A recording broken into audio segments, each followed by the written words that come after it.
Hi there, Phil Simborg again from the Backgammon Learning Center.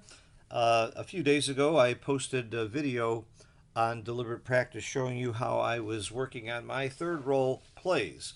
And I just want to show you that I'm putting my money where my mouth is. I'm really doing this.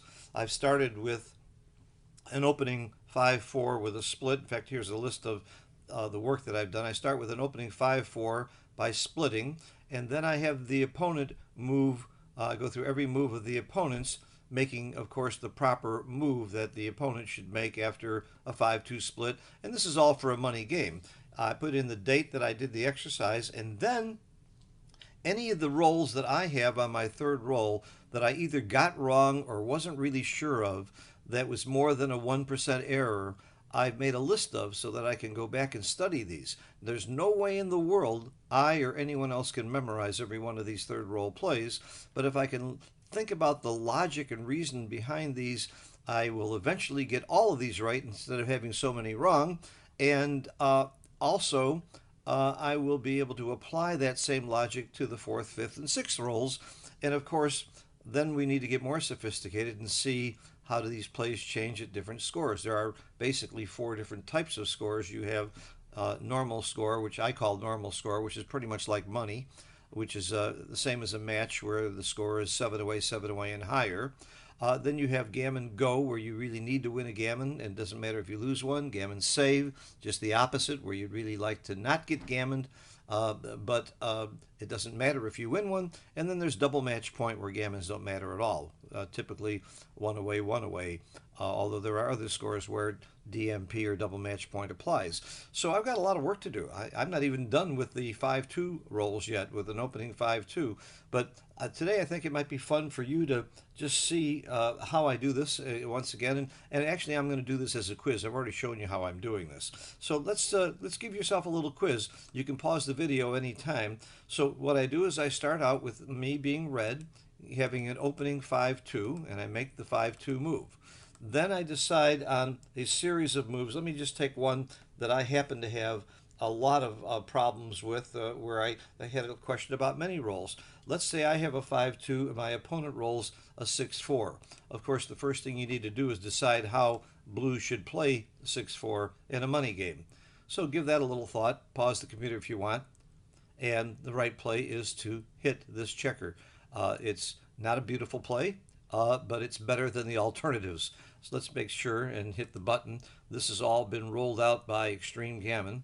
And of course, some people might play 24-14, and maybe at some point I'll go through the exercise of how to play my third rolls after a 24-14 play. But right now, I'm going to assume I'm playing Mochi or somebody of that caliber who's going to play this right, or even a bad player that got lucky and played it right. Now I go through every one of my rolls, every single roll that I could roll, and I start with 1-1 and work up. Of course, I was an expert on 6-6 in this situation. I never missed my 6-6 play here because you dance. And I don't worry about most sixes because well, it's fairly easy, but I go through every roll anyway. So the first roll that I had a problem with that I actually didn't get right or didn't contemplate properly and made a fairly significant error is double one. So let's put red on roll and ask yourself how you would play double one. Again, you can pause this video if you need more time, and then I'll show you the answer. I hit, and that's the wrong answer. You're much better off, according to Extreme Gammon, to make two very, very important points rather than hitting. My second best play was not to hit and to make what was the second best computer play. I thought about that closely, but I did end up hitting, which is a very significant error.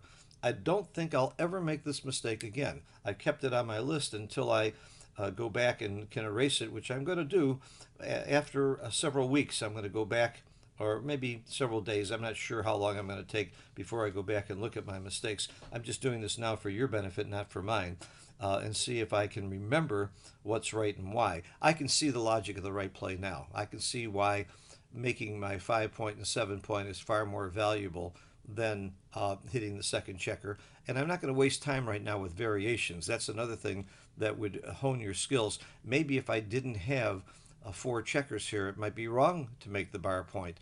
Maybe if I had another inner board point, it might be right to hit. I'm not going to worry about all that right now. That's just too much noise. I'm going to stick with strictly the uh, the third roll plays. Okay, the next one I got wrong was a 5-1.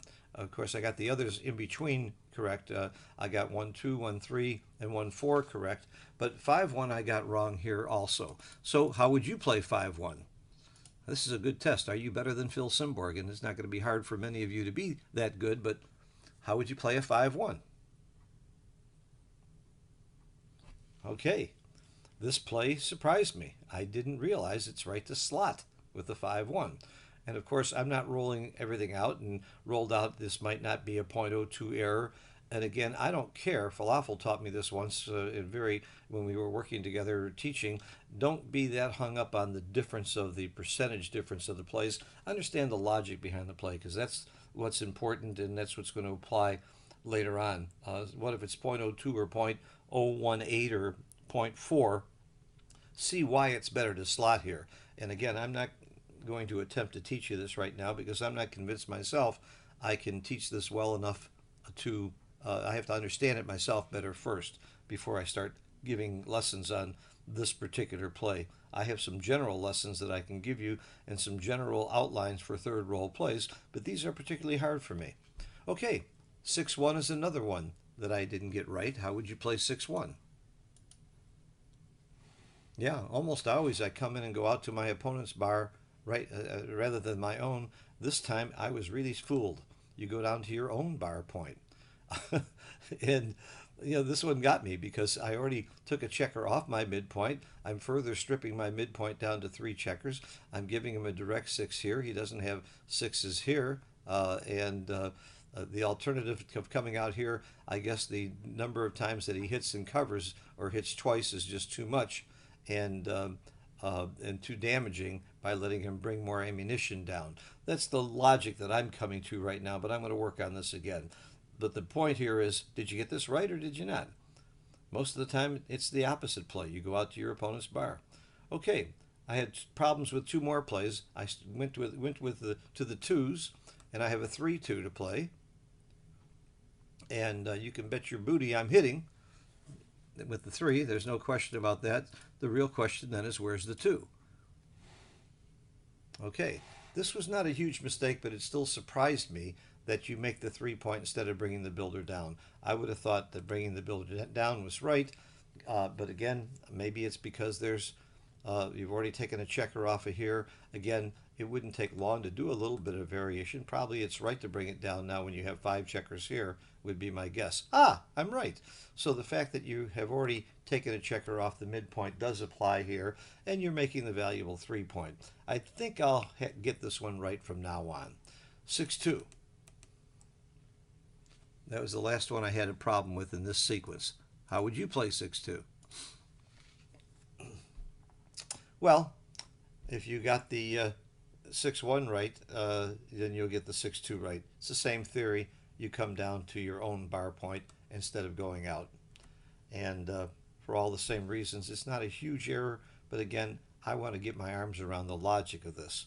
So I've taken you just through one series of third roll plays, and of course there are other rolls in here like double 4 and double 3 and 4-5 and so on that you might have a problem with that I didn't. So I recommend you do this on your own, but I hope this further convinces you that this kind of deliberate practice and this kind of quiz is